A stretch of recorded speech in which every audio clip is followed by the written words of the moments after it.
नमस्कार. शिष्यवृत्ती परीक्षेची तयारी करताय? मग मराठी व्याकरण पक्क असायलाच हवं. आणि त्यातही समानार्थी आणि विरुद्धार्थी शब्द. हमखास मार्क मिळवून देणारा भाग आहे हा.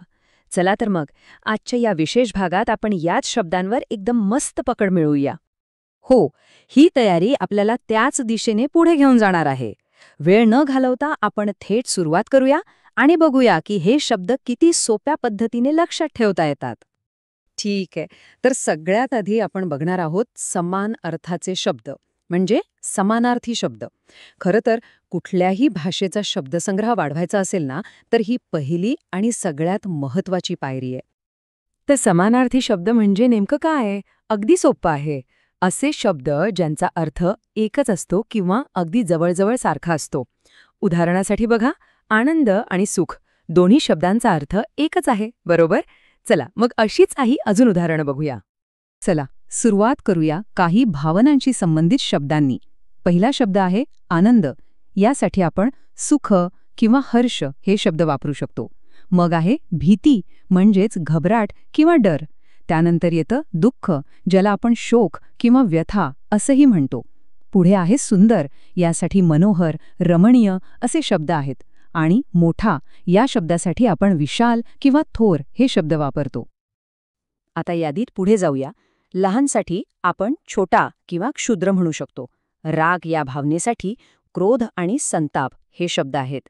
आणि हे बघा, अंधार आणि प्रकाश, जरी हे शब्द एकमेकांच्या विरुद्ध वाटले तरी त्यांचेही समानार्थी शब्द आहेत बरं का. अंधार म्हणजे तिमीर, काळोख, तर प्रकाश म्हणजे उजेड, तेज. आणि हो, मित्र या शब्दासाठी तर सखा किंवा सोबती हे शब्द आपल्याला लगेचच आठवतात. आता हे जे शब्द आहेत ना, हे परीक्षेत हमखास विचारले जातात. त्यामुळे जरा जास्त लक्ष देऊया. शत्रू म्हणजे वैरी, गुरु म्हणजे शिक्षक किंवा आचार्य, आपली शाळा म्हणजेच विद्यालय. आणि निसर्गातले दोन शब्द, नदीसाठी सरिता आणि पर्वतसाठी डोंगर किंवा शैल. हे शब्द पक्के लक्षात ठेवा. आता बघा, ही स्लाइड किती मस्त आहे. यातले सगळे शब्द निसर्गाशी जोडलेले आहेत. जल म्हणजे पाणी किंवा नीर, वारा म्हणजे पवन, समीर, आपला सूर्य, त्याला दिनकर किंवा भास्कर असंही म्हणतात, रात्रीचा चंद्र म्हणजे शशी, निशाकर, आणि आपली पृथ्वी म्हणजे धरती किंवा वसुंधरा. चला आता आपल्या रोजच्या जगण्यातले काही शब्द बघूया. आपलं घर, त्याला आलय किंवा निवास असंही म्हणतात. देव म्हणजे ईश्वर किंवा प्रभू. मनुष्य या शब्दासाठी माणूस तर आहेच, पण नर हा शब्दही लक्षात ठेवा. आणि सगळ्यात महत्वाचे, आपली आई म्हणजे जननी आणि आपले वडील म्हणजेच जनक. खूप छान. समानार्थी शब्दांची चांगली उजळणी झाली. आता आपण वळूया दुसऱ्या महत्वाच्या भागाकडे, आणि तो म्हणजे विरुद्धार्थी शब्द. बघा, जेवढे समानार्थी शब्द महत्वाचे आहेत ना, तेवढेच विरुद्धार्थी शब्द समजून घेणं सुद्धा गरजेचं आहे.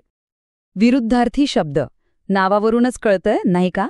ज्या शब्दांचे अर्थ एकमेकांच्या अगदी उलटे, एकदम ऑपोजिट असतात, त्यांनाच विरुद्धार्थी शब्द म्हणतात. अगदी सोपं.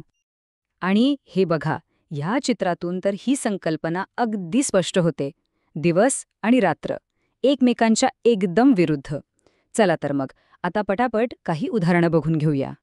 सुरुवात करूया अगदी सोप्या जोड्यांनी. दिवस विरुद्ध रात्र, वर विरुद्ध खाली, मोठा विरुद्ध लहान, सुख विरुद्ध दुःख आणि जड विरुद्ध हलकी. आहेत की नाही सोप्या? चला पुढच्या जोड्या बघूया. राग विरुद्ध आनंद, उष्ण म्हणजे गरम, त्याच्या विरुद्ध शीत म्हणजे थंड. रंगांमध्ये काळा विरुद्ध गोरा, गुणांमध्ये चांगला विरुद्ध वाईट, आणि जागेच्या संदर्भात आत विरुद्ध बाहेर. ठीक आहे, पुढे जाऊया. एखादं काम सुरू करणं विरुद्ध थांबवणं. एखादी व्यक्ती उंच असते तर दुसरी ठेंगू. बोलण्यामध्ये सत्य विरुद्ध असत्य. कोणीतरी जवळ असतं तर कोणी दूर. आणि वस्तू नवी असते किंवा जुनी. खरंय, या जोड्या वाक्यात वापरल्या ना की लगेच लक्षात येतात. चला शब्दसंग्रह अजून वाढवूया. सांगा पाहू, स्वच्छच्या विरुद्ध काय? बरोबर, घाण. खराच्या विरुद्ध खोटा. कमीच्या उलट जास्त. वेगवान गतीच्या विरुद्ध मंद गती. आणि हसूच्या विरुद्ध अर्थातच रडणे. आणि आता आपण आलोय शेवटच्या 5 जोड्यांकडे. बारीक विरुद्ध जाड, वेळेच्या बाबतीत लवकर विरुद्ध उशिरा, आणि परीक्षेच्या निकालाच्या दृष्टीने महत्वाचे यश विरुद्ध अपयश, जिंकणे विरुद्ध हारणे, आणि जिवंत विरुद्ध मृत्यू. वा, आता जे काही शिकलोय ते वापरून बघायची वेळ आली आहे. बरं, मग तयार आहात? आत्तापर्यंत आपण जे काही शिकलो ते जरा तपासून बघूया. चला, एक छोटीशी टेस्ट घेऊया. चला, पहिला प्रश्न, गुरु या शब्दाचा समानार्थी शब्द काय असेल? आठवते का? थोडा विचार करा. अगदी बरोबर. उत्तर आहे शिक्षक आणि आचार्य. ज्यांना हे उत्तर आठवलं त्यांचं अभिनंदन. खूप छान. ठीक आहे, आता पुढचा प्रश्न. यश या शब्दाचा विरुद्धार्थी शब्द कोणता आहे? हा तर आपण आत्ताच बघितला. एकदम बरोबर. यशचा विरुद्धार्थी शब्द आहे अपयश. मस्त. बघितलं, सरावाने हे शब्द किती सहज लक्षात राहतात. चला, सराव तर झाला. आता काही महत्त्वाच्या टिप्स बघूया, ज्या फक्त परीक्षेतच नाही तर नेहमीसाठी मराठी भाषा चांगली करण्यासाठी उपयोगी पडतील. तर सगळ्यात महत्त्वाची गोष्ट आहे सातत्य, म्हणजे रोज थोडा अभ्यास. पहिली टिप, रोज फक्त 5 ते 10 शब्दांची उजळणी करा. दुसरी, हे शब्द वहीत लिहून काढा. लिहिल्याने जास्त पक्क लक्षात राहतं. तिसरी, प्रत्येक शब्दाचे कमीत कमी 3 समानार्थी शब्द आठवून बघा.